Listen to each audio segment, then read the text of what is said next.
Hi again, Stephen from Alcohol-Free Lifestyle.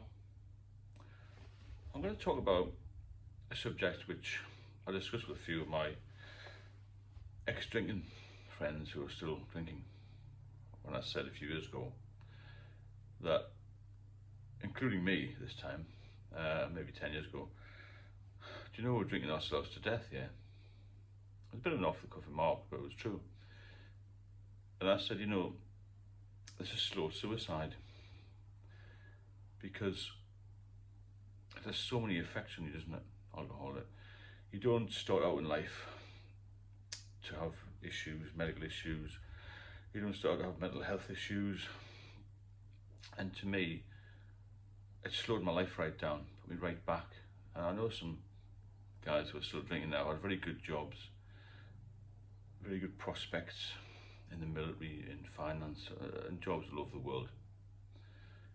Chief engineers who travelled to Asia, to Africa, all over different continents, guys in the Merchant Navy, and who all have now succumbed to alcohol, really. And they start out with good intentions, as I did. We're all ambitious. And sadly, some of them have lost their lives in their 50s. Now, it's up to you whether you want to stop drinking alcohol.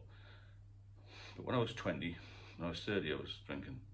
I was still ambitious, but my body started to give in, really. And I think it does with a lot of people, because we just can't take the poison that we're putting in our bodies, can we? And as I mentioned in another video, I became seriously ill with it. I did other people that I know, and other guys have had strokes and heart attacks, accidents, all sorts of things. And I don't know any family who hasn't been affected by alcohol. But death by alcohol isn't a sudden thing. It's a long process. It takes years, and I think it affects your mental health before it affects your physical health, because you start to feel tired. It cuts you off from people. Your ambitions aren't there anymore. It makes you tired. It interrupts your sleep pattern. Your diet changes, all this sort of thing. It did with me, because I was so ambitious when I was 21, when I joined the police service. And the more I drank, the less sharp I was, I think, as time went on. And it wasn't just me, it was a culture at the time. It was a culture in a lot of jobs, isn't it? When I was in the Freeman Hospital, which is a liver specialist hospital, I spoke to a very eminent professor there, and he said their whole team goes for a drink, but obviously they get moderated. Some can't. I also heard of a doctor I know who had a friend who was also a GP, and she'd been off alcohol for 25 years, went to a party one New Year's Eve, had one glass of champagne, and was dead 6 months later. This is the problem with relapse, so you've got to really look at it long term and try to get off it long term, because the consequences of drinking long term are horrendous. It will shave at least 20 years off your life if you can't moderate it. Even if you can moderate it, it's still doing harm to your body.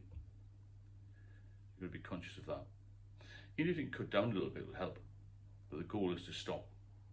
And imagine most people watching this channel, and others like mine, will want to stop for life, because we keep banging on about the benefits, and the benefits are incredible. I stopped 5 years ago, and it's the best decision I've ever made in my life, without a doubt. I've done more in 5 years, mentally and physically, than I have done in 20, because I was so trapped by alcohol. You feel free again, you feel good again, you get a lot of your motivation back.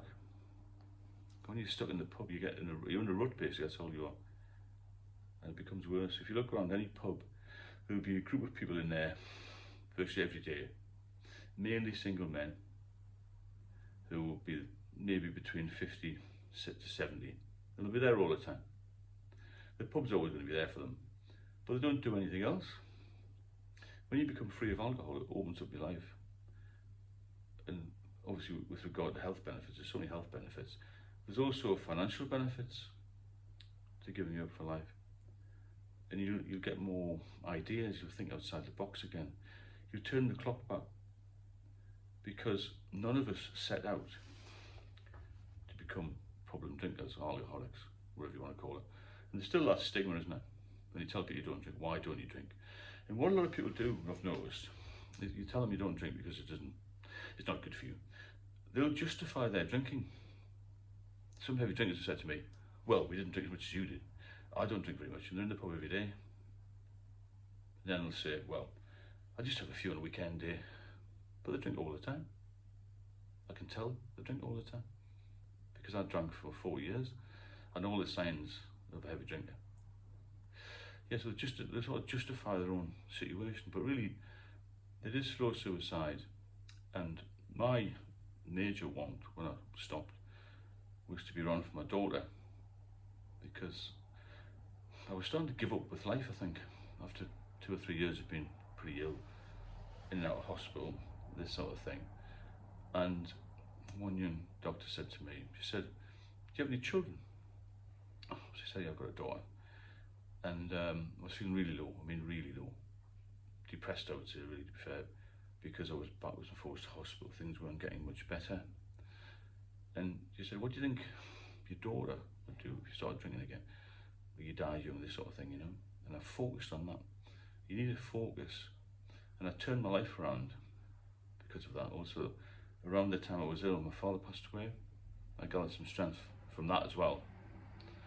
And you really got to pull yourself around, because if you do manage it, it's a wonderful world. I mentioned this before.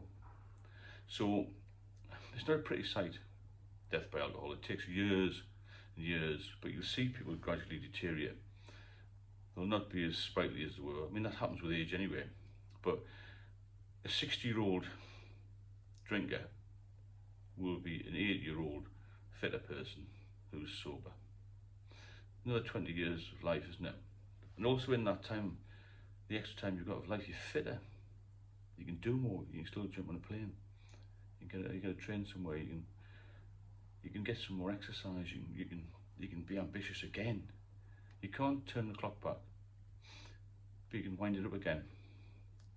So that's what I'm trying to say here. It's not a sudden death, like a heart attack or a stroke. It takes years, this alcohol. It shaves a lot of time off your life. And if you think of it like every day you're putting more and more poison in your body, your body can't cope with it. It's like putting bad fuel in a car, isn't it? It's going to get worse and worse and worse day by day. If you like the channel, please subscribe. I've got an ebook out as well. I'll put the link for this into the video. And please keep your comments coming and let me know how you're all getting on. And I'll speak to you all soon.